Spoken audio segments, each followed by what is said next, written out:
आज एक बार फिर जनता दरबार में लोगों की शिकायतें सुनेंगे CM Nitish. On the spot करेंगे समस्याओं का समाधान। बारिश के कई जिलों में भारी बारिश और बिहार के कई जिलों में भारी बारिश और वज्रपात की संभावना, मौसम विभाग ने जारी किया अलर्ट।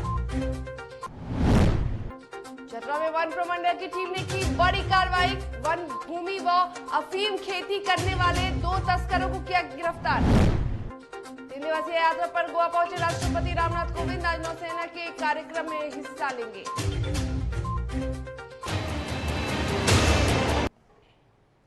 नमस्कार, आप देख रहे हैं डीटीवी भारत, आपके साथ मैं शर्मिला चौहान। खबरों की शुरुआत करेंगे और बात करेंगे मुख्यमंत्री नीतीश कुमार की। सीएम नीतीश कुमार एक बार फिर से जनता दरबार में लोगों की शिकायतें सुनेंगे। जी हां, करीब 5 साल बाद 12 जुलाई से जनता के दरबार में मुख्यमंत्री कार्यक्रम की शुरुआत हुई थी।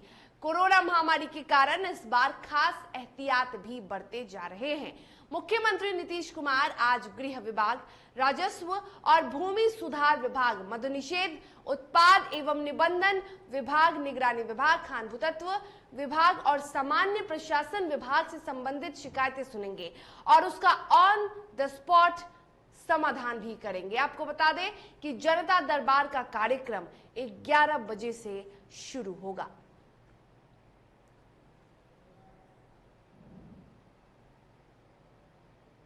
और बिहार के राजनीतिक गलियारे से इस वक्त की बड़ी खबर यह है कि राजद सुप्रीमो लालू प्रसाद यादव के बड़े बेटे और आरजेडी विधायक तेज प्रताप यादव ने अपना नया संगठन बनाया है। जी हां, एक नए संगठन का विस्तार भी किया है। तेज प्रताप ने सामाजिक संगठन का नाम छात्र जनशक्ति परिषद रखा है, जो शिक्षा, स्वास्थ्य और बेरोजगारी के मुद्दे को उठाएगी। तेज प्रताप का नया संगठन छात्र जनशक्ति परिषद आरजेडी का ही अंग होगा, जो बिहार और बिहार के बाहर काम करेगा।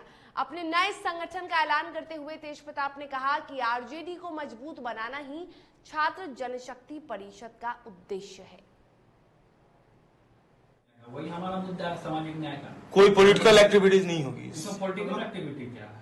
लीडरशिप बढ़ाएंगे इसको हमसे जो जुड़ना चाहते हैं यहाँ से जुड़ करके आप अलग अलग दल में जा सकते हैं। हम उनको प्रमोट करने का काम करेंगे, उनको टिकट दिलवाने का काम करेंगे राष्ट्रीय जनता दल से। जनशक्ति परिषद का जो कार्यक्रम होगा वो कहाँ होगा? यहाँ होगा, पार्टी कार्यालय में होगा, क्योंकि वो तो उसके ही बेस के लिए, उसकी शक्ति बढ़ाने के लिए, उसकी शक्ति बढ़ाने के लिए है। ये ऐसी बात नहीं है कि जहाँ पे जो उसके सदस्य जैसे हम लोग जो बनाएंगे, वो जिस तरीके से हमने यहाँ पे बैठक का शुरुआत किया, तो यहाँ भी बैठक होगा, वहाँ भी बैठक होगा। ऐसी बात नहीं है। तो पार्टी कार्यालय में होगा, क्यों नहीं होगा बैठक? कोई लक्ष्य रखा है आपने? कितने लोगों को मेंबर बनाएंगे? पूरे बिहार में कितने लोगों को मेंबर बनाएंगे? सदस्यों की संख्या कितनी? पूरे तरीके से जो संचालन जो पूरे तरीके से होगा, इसमें कई तरीके का जो हमने कहा कि आपको जिसमें अध्यक्ष होते हैं, कोषाध्यक्ष होते हैं, बहुत सारे लोग, तो उसको विस्तार रूप से ये बहुत समाधि पार्टी नेताओं का आशीर्वाद लेंगे, पार्टी के जो बड़े नेता हैं उनका भी आशीर्वाद लेंगे, इसके लिए सहयोग लेंगे। आपकी राजद में जो पार्टी के बड़े नेता हैं उनका भी आशीर्वाद और सहयोग लेंगे इस संगठन के विस्तार में। आशीर्वाद है, इससे बड़ा आशीर्वाद और क्या हो सकता है? हमारे पिता का आशीर्वाद है, माता पिता का अगर पुत्र को आशीर्वाद है तो और लोगों से आशीर्वाद लेने की क्या जरूरत है? मतलब संगठन है जो आरजेडी को मजबूत करेगा, आरजेडी को पूरे तरीके से मजबूत करेगा अंदर से। और नेता प्रतिपक्ष तेजस्वी यादव ने बार जातिगत जनगणना और बिहार में शिक्षा व्यवस्था को लेकर बिहार के मुख्यमंत्री नीतीश कुमार पर हमला बोला। एक बार फिर से उन्होंने कहा कि बिहार में जातिगत जनगणना यदि चाहे तो राज्य सरकार अपने पैसों से करवा सकती है। आपको कुछ कहना नहीं, बाहर आता है बिहार में, आज इतना ही रहने दीजिए आपको। तो बाहर को रोकने की जिम्मेदारी किसकी है? आर्टिफिशियल हो या आपदा हो, लेकिन जिम्मेदारी तो सरकार की है। बहुत नुकसान तो बिहार का हो रहा है। और जाति जनगणना को लेकर के जितने भी विपक्षी दल हैं मुख्य देश भर में, नॉर्थ से साउथ, ईस्ट से वेस्ट, सारे ऑपोजिशन पार्टी के, चाहे वो रीजनल पार्टी हो चाहे कांग्रेस पार्टी हो, सभी नेताओं से जो है हम बात करके और देश भर में इसको लेकर के आंदोलन हो, इसको लेकर के हम लोग जो है उनसे कम्युनिकेट कर रहे हैं। और अब तक हमको नहीं समझ में आता कि सरकार को इंटरेस्ट आखिर एजुकेशन क्वालिटी को सुधारने में है, बेहतर शिक्षा दिलाने में है, देने में है, तो ऐसा काम क्यों कर रही है कि जहां पद खाली है शिक्षा विभाग में उसको भर क्यों नहीं दी? अगर आप चाहते हैं कि स्कूलों में पढ़ाई हो तो शिक्षकों की नियुक्ति होनी चाहिए, अनियमानुकूल हो, और जो एजुकेशन ऑफ क्वालिटी जो होना चाहिए, जो स्तर जिस प्रकार से गिरावट आती गई है, ये तो आप देख लीजिएगा जो केंद्र सरकार की रिपोर्ट में जो आया है उसमें भी अगर आप पढ़ेंगे तो क्वालिटी ऑफ एजुकेशन में जो शिक्षा का जो स्तर जो है सबसे ज्यादा खराब अगर कहीं है तो बिहार में। और पटना स्थित राजद प्रदेश कार्यालय के विस्तार को लेकर राजद प्रदेश अध्यक्ष जगदानंद सिंह ने सीएम नीतीश कुमार को पत्र लिखा था, जिसके बाद अब जेडीयू के राष्ट्रीय अध्यक्ष ललन सिंह ने जगदानंद सिंह पर पलटवार किया है। उन्होंने कहा कि हाईकोर्ट की जमीन राजद को कैसे दी जा सकती है। जगदानंद सिंह बिना किसी आधार के बात करते हैं। तो ये हाईकोर्ट को जो जमीन ट्रांसफर है वो कहां से वापस मिल जाएगा उनको, और कहां से उनको दे दिया जाएगा? जगदानंद सिंह पीएचडी है थेट्रोलॉजी में, वो कुतर्क करने के मास्टर हैं, तो इसलिए वो कुतर्क करते हैं। और मुंगेर के तारापुर विधानसभा उपचुनाव की घोषणा के पहले ही जेडीयू ने सीट को जीतने के लिए अपनी ताकत झोंक दी है। जेडीयू के मंत्री और नेता लगातार तारापुर विधानसभा क्षेत्र का दौरा कर रहे हैं और इसी क्रम में बिहार सरकार के दो मंत्रियों ने हवेली खड़गपुर का दौरा किया। हमने जो लोगों से मिले थे तारापुर, इनको सिंचाई से संबंधित कुछ समस्याएं जानकारी में मिली और ये जाकर के पटना में हमसे भी चर्चा की और माननीय मुख्यमंत्री से भी लेकर भी जानकारी में उन्होंने ये बात की। तो हम लोगों ने प्लान किया कि नहीं, वहाँ चल करके इन्हीं के सुझाव आग्रह जो कहिए हम लोग साथ आज आए हैं और जो भी 3-4 इशूज था, खास करके इसका निरीक्षण भवन का जीर्णोद्धार। अब मैं तो आकर के ऐसा अद्भुत जगह तो कम मिला मुझे, जैसा जगह है ये हवेली खड़गपुर पे जहाँ बैठे हैं हम, पूरा डेंस फॉरेस्ट है, सामने झील है और यहाँ। और 12 सितंबर को पटना के कृष्णपुरी स्थित चिराग पासवान के घर पर लोक जनशक्ति पार्टी के संस्थापक रामविलास पासवान की पहली बरसी मनाई जाएगी। इस मौके पर चिराग पासवान, नीतीश कुमार और पशुपति पारस भी एक साथ दिख सकते हैं। चिराग पासवान, मुख्यमंत्री नीतीश कुमार अपने चाचा पशुपति पारस, लालू राबड़ी सहित कई लोगों को न्योता देने खुद उनके घर जाएंगे। डीटीवी भारत की इस खबर पर लोक जनशक्ति पार्टी के संसदीय बोर्ड के सदस्य शहनवाज अहमद कैफी ने मुहर लगा दी है। शहनवाज अहमद कैफी से बातचीत की हमारे सहयोगी अभिषेक ने। एक खबर आ रही है, लोक जनशक्ति पार्टी के जो संस्थापक हैं रामविलास पासवान, उनकी बरसी 12 सितंबर को मनाई जा रही है और पटना में जो आपकी पार्टी का दफ्तर है कृष्णापुरी में, वहाँ ये पूरा कार्यक्रम आयोजित होना है। उसको लेकर क्या तैयारियां हैं? और लगभग सभी तैयारियां मुकम्मल हैं और काम लगा हुआ है उस पर।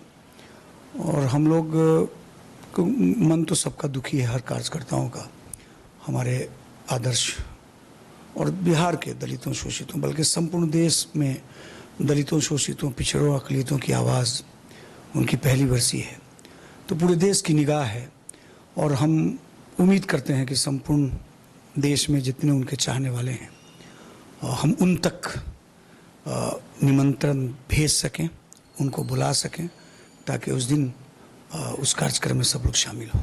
हमारे पास जो जानकारी है वो जानकारी ये है कि आपकी पार्टी ने या फिर आपकी पार्टी के सुप्रीमो चिराग पासवान ने इस कार्यक्रम को राजनीति से बिल्कुल अलग रखा है और इसी वजह से खबर यह भी है कि चिराग पासवान खुद मुख्यमंत्री नीतीश कुमार को न्योता देने उनके घर जाने वाले हैं। पशुपति कुमार पारस जो उनके चाचा हैं, उनको व्यक्तिगत तौर पर उनसे मिलकर उनको आमंत्रण पत्र देने वाले हैं।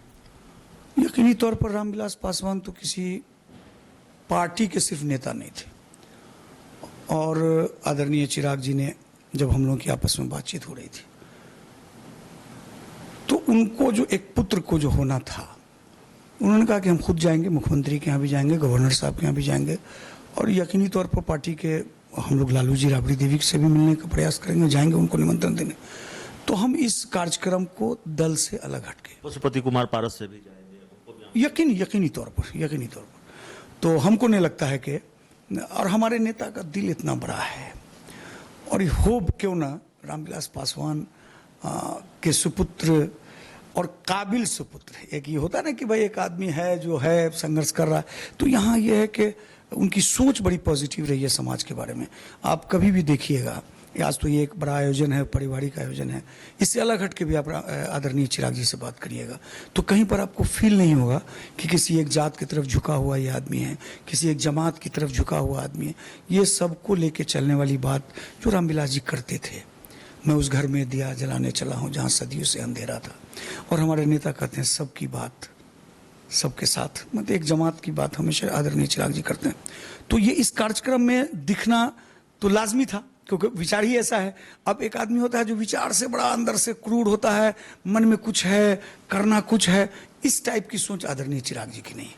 और यकीनी तौर पर बिहार के नौजवानों में जो हम उतावलापन देख रहे हैं, इनके प्रति एक जो झुकाव देख रहे हैं, और जो हमने दौड़ते हुए नौजवानों को देखा है आरा और बक्सर में, जो कल मैं 2 दिन साथ था, तो वो ये साबित करता है कि नौजवान को रियली अब उम्मीद हमारे नेता से है, और जहां उम्मीद होती है।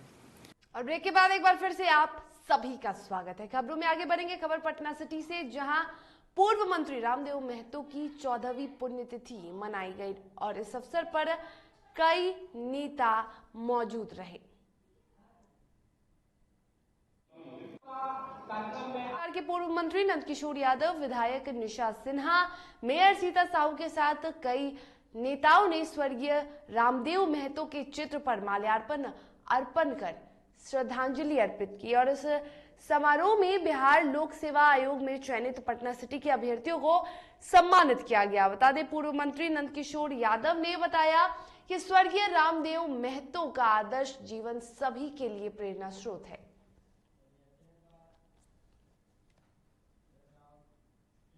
और लखीसराय जिले की बड़हिया पुलिस ने NH80 पर सीमेंट से लदे ट्रक से भारी मात्रा में अवैध विदेशी शराब बरामद किया है और इसके साथ ही चालक उपचालक को भी गिरफ्तार किया है। मामले में एसपी और डीएसपी ने प्रेस कॉन्फ्रेंस कर कहा कि मद्य निषेध इकाई बिहार पटना के दिए गए सूचना के आधार पर थानाध्यक्ष के नेतृत्व में ये कार्रवाई की गई। जब्त शराब की कीमत 50 लाख रुपए बताई जा रही है।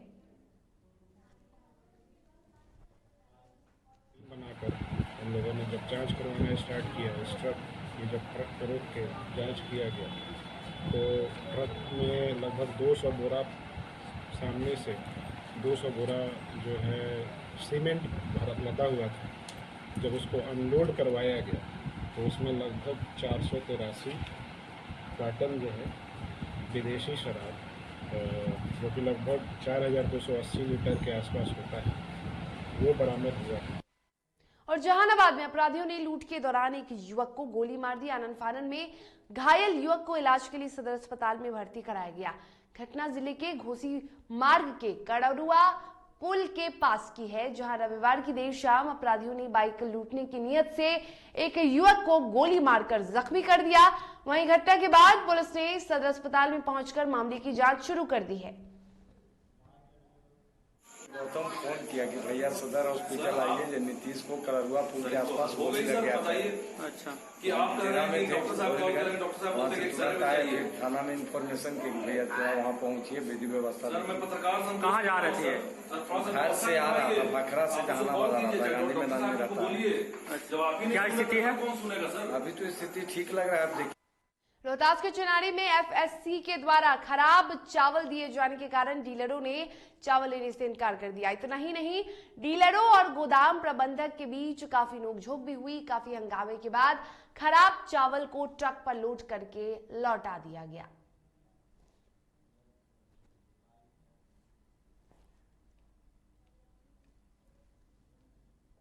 आप डीलर है ना? कहाँ के डीलर हैं आप? फुलवरिया। क्या? फुलवरिया। फुलवरिया के? ट्रक से जो माल डायरेक्ट लोड हो रहा है आप लोगों को देने के लिए, कांटा नहीं किया जाता है? नहीं। अच्छा, ये माल फिर पुनः ट्रैक्टर से ट्रक पर क्यों लोड हो रहा है? क्या दिक्कत है इसमें? माल कम है। माल कम है, माल खराब है, क्या है? माल खराब है। और समस्तीपुर के कल्याणपुर प्रखंड में बाढ़ के पानी का जायजा लेने कल्याणपुर विधायक सह जेडीयू के उपाध्यक्ष महेश्वर हजारी उनकी समस्याओं को जानने पहुंचे। समस्तीपुर के डीएम शशांक शुभांकर ने बताया कि अब बाढ़ का खतरा कम हो रहा है। सरकार की तरफ से 300 चापाकल लगाया गया है। सरकारी नाव की भी व्यवस्था की गई है।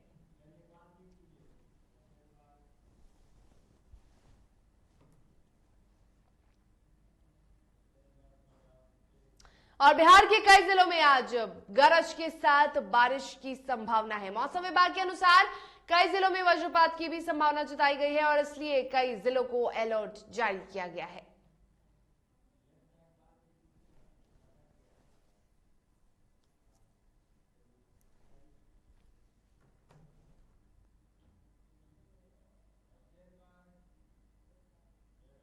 राष्ट्रपति रामनाथ कोविंद रविवार को अपनी 3 दिवसीय यात्रा पर गोवा पहुंचे और इस दौरान वो आज नौसेना के कार्यक्रम में हिस्सा लेंगे।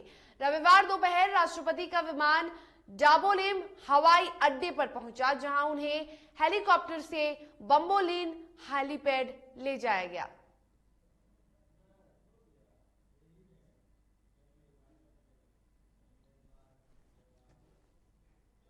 और इसी के साथ खबरों के सफर में फिलहाल इतना ही। मुझे दीजिए इजाजत और आप देखते रहिए DTV भारत। नमस्कार।